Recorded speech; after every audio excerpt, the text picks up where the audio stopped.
I really appreciate everything, and I appreciate you being here. But I especially want to thank Secretary Elaine Chao, Leader Kevin McCarthy. Thank you, Kevin. Chairman Bill Schuster. Thank you very much, Bill. And all the members of Congress, we have many of them here today, for joining us as we prepare to enter a great new era in American aviation.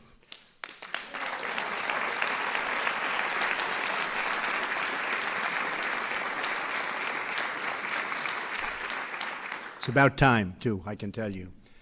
But before discussing our plans to modernize air travel, I want to provide an update on our efforts to fix and modernize vital services for our veterans, our great, great veterans who we all love. For decades, the federal government has struggled to accomplish something that should be very, very simple: seamlessly transferring a veteran's medical records from the Defense Department to the veterans' groups and to the VA.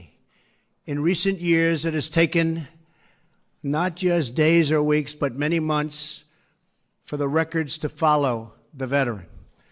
This has caused massive problems for our veterans. I'm very proud to say that we are finally taking steps to solve this situation once and for all.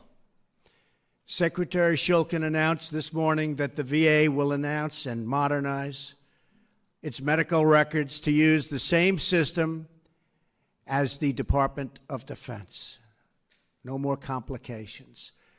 The records will now be able to follow the veteran when they leave service, meaning faster, better, and far better quality care.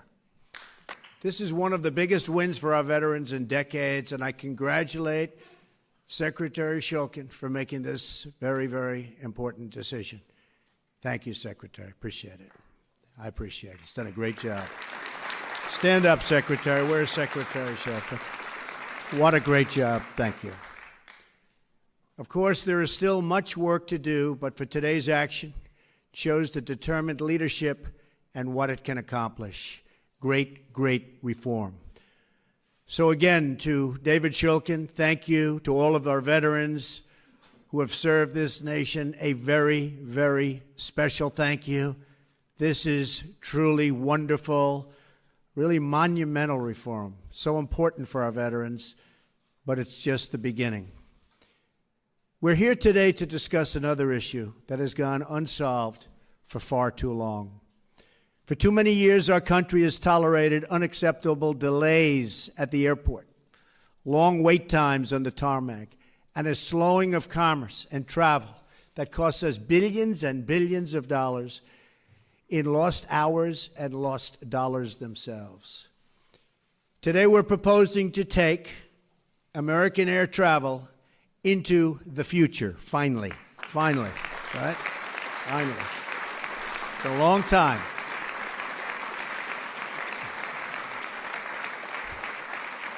We're proposing reduced wait times, increased route efficiency, and far fewer delays. Our plan will get you where you need to go more quickly, more reliably, more affordably, and yes, for the first time in a long time, on time. We will launch this air travel revolution by modernizing the outdated system of air traffic control. It's about time.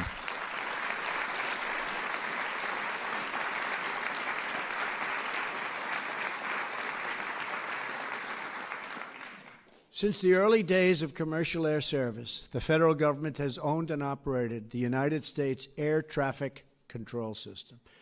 Yet, more than a half a century later, the government is still using much of the exact same outdated technology.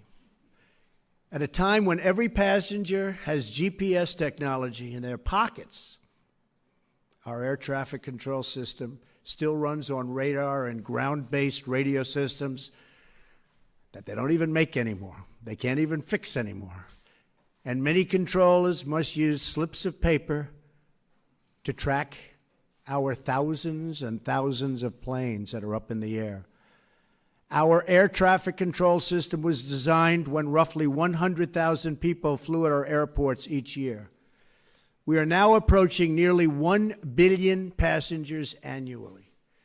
The current system cannot keep up, hasn't been able to keep up for many years.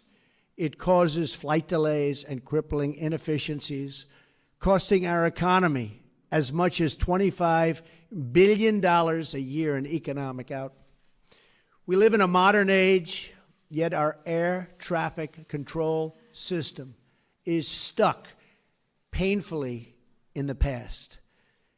The FAA has been trying to upgrade our nation's air traffic control system for a long period of years.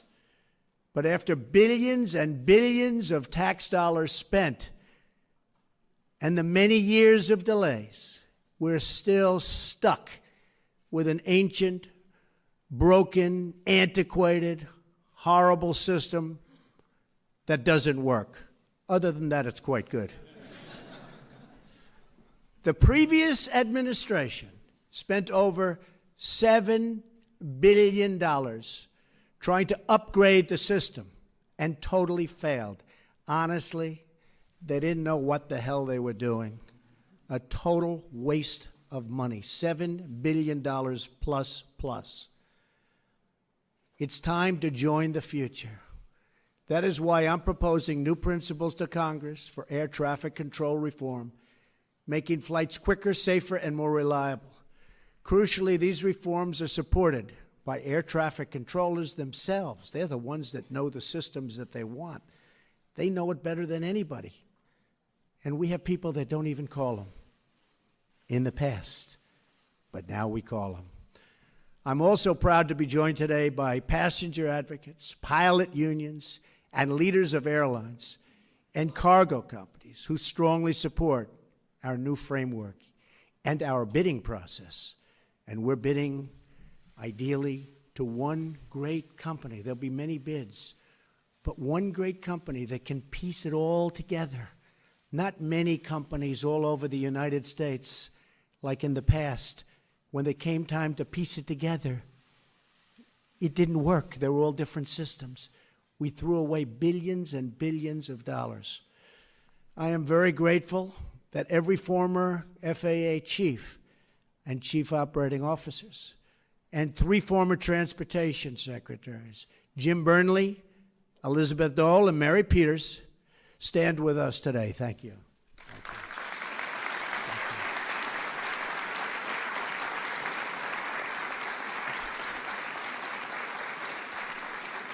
This is an incredible coalition for change all over the room. It's a coalition for change, the leaders of the industry. At its core, our new plan will dramatically improve America's air traffic control system by turning it over to a self-financing, nonprofit organization. This new entity will not need taxpayer money, which is very shocking when people hear that. They don't hear that too often. Under this new plan, the Federal Aviation Administration will focus firmly on what it does best, safety. A separate nonprofit entity would be charged with ensuring route efficiency, timely service, and a long-awaited reduction in delays. Our plan will also maintain support for rural communities and small airports, including airfields used by our Air National Guard units. Great people. And very importantly, air traffic controllers will and this will be highly valued. These are highly valued people. These are amazing people that know this system so well. And under our plan, they will have more financial security, professional opportunity, and far superior equipment, the best equipment anywhere in the world. There'll never be anything like what we're doing. And other systems are very good. I won't tell you the names of the country, but we have studied numerous countries, one in particular. They have a very, very good system. Ours is going to top it by a lot. Our incredible air traffic controllers keep us safe every day, even though they are forced to use this badly outdated system. That is why we want to give them access to capital markets and investors so they can obtain the best, newest, and safest technology available. And by the way, the new technology, and I've seen it, is incredible. If we adopt these changes, Americans can look forward to cheaper, faster, and safer travel, a future where 20% of a ticket price doesn't go to the government, and where you don't have to sit on a tarmac or circle for hours and hours over an airport, which is very dangerous also before you land. Dozens of countries have already made similar changes with terrific results, and we're going to top them, actually, by a long shot. Canada, as an example, modernized their air traffic control through a non-government organization about 20 years ago, and they have cut costs significantly, adopted cutting-edge technology, and handled 50% more traffic, and actually far more than that on a relative basis compared to us. A modern air traffic control system will make life better for all Americans who travel, ship, or fly. It will reduce cost and increase convenience for every American consumer. And these new efficiencies will produce a huge economic boost for the country and for the 1 in 14 American jobs that aviation supports. Today, we are taking the first important step to clearing the runway for more jobs, lower prices, and much, much, much better transportation. America is the nation that pioneered air travel, and with these reforms, we can once again lead the way far into the future. Our nation will move faster, fly higher, and soar proudly toward the next great chapter of American aviation. Thank you, God bless you, and God bless the United States of America. Thank you. Thank you very much.